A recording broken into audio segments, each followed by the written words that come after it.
This talk is really about setting the stage and reminding everybody and defining what the parameters are associated with natural disasters. I'm going to be talking about 3 of them today.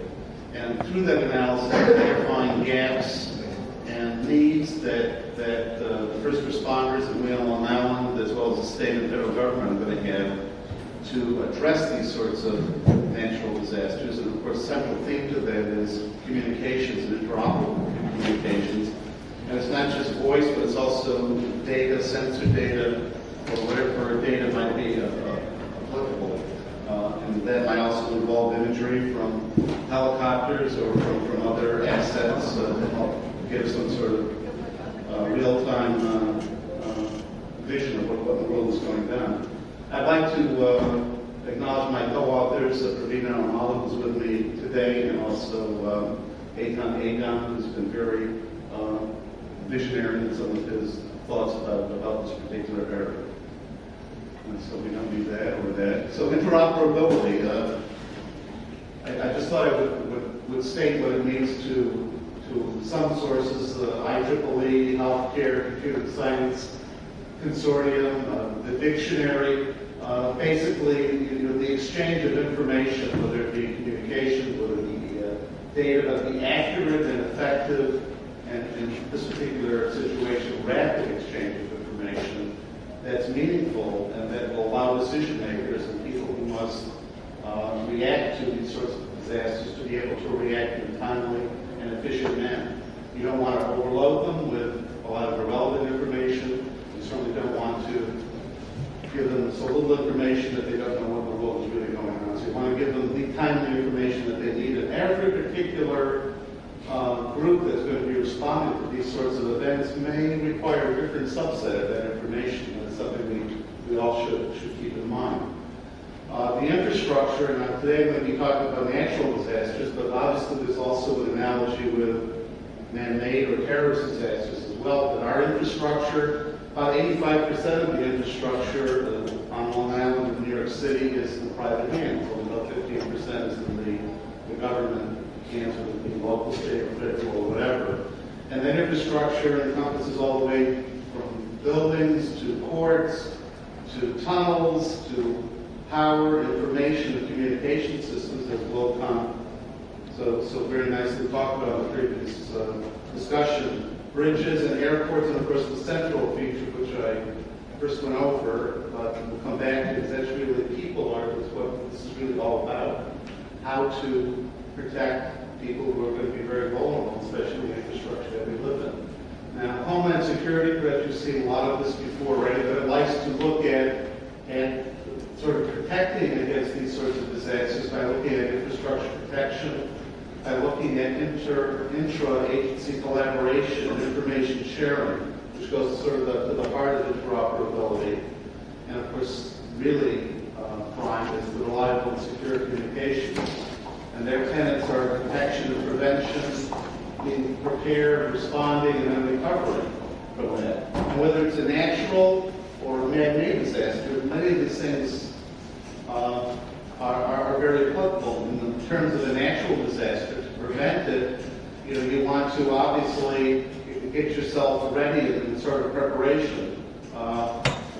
That requires also accurate weather reports, or it may require your health system to tell you that there's some sort of a biological epidemic that's about to hit, and where it may hit, who might be affected, who should get vaccinated, and so forth. I'm also going to mention one other thing, which perhaps is not very common on Long Island, although they should probably be aware, New York City sits on a fault, and that's an earthquake. And of course, so to give an example, some folks, things they're doing in California, which are very interesting and very responsive, and in some ways are sort of pushing the state-of-the-art in all this. And of course, recovery. Recovery is awfully important. Our communication systems may go down. In terms of the hurricane, we're going to have all sorts of debris all over the place. How do you take up that debris? Where do you put that debris? And of course, where do you shelter people before the incident occurs? How do you take care of them during the incident? And how do you get them back into their homes? I was with some folks from NASA on another project about a week ago, and some of those folks are from the area of the Gulf Coast that was affected. They are still without power. They are still without a lot of communications capability. They still, some of them can't get back into their houses. It's been a long time, and you know, we did a pretty good job on the state, local, and federal level trying to get ready for that. But it's still an enormity that a lot of us can't comprehend. So framing the regional, what I'll call Homeland Security, because this sort of falls under Homeland Security.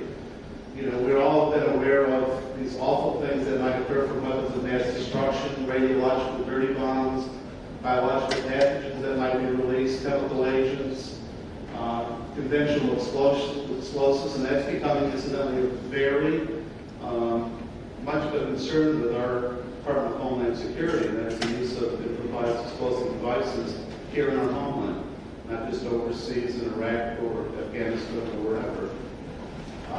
Cyber attacks, which were also mentioned earlier today in some of the talks, how vulnerable are our cyber networks, how much do we depend on them, and that they would be brought down, what sort of effect would it have? It would be enormous. I mean, just think about what some of the effects might be.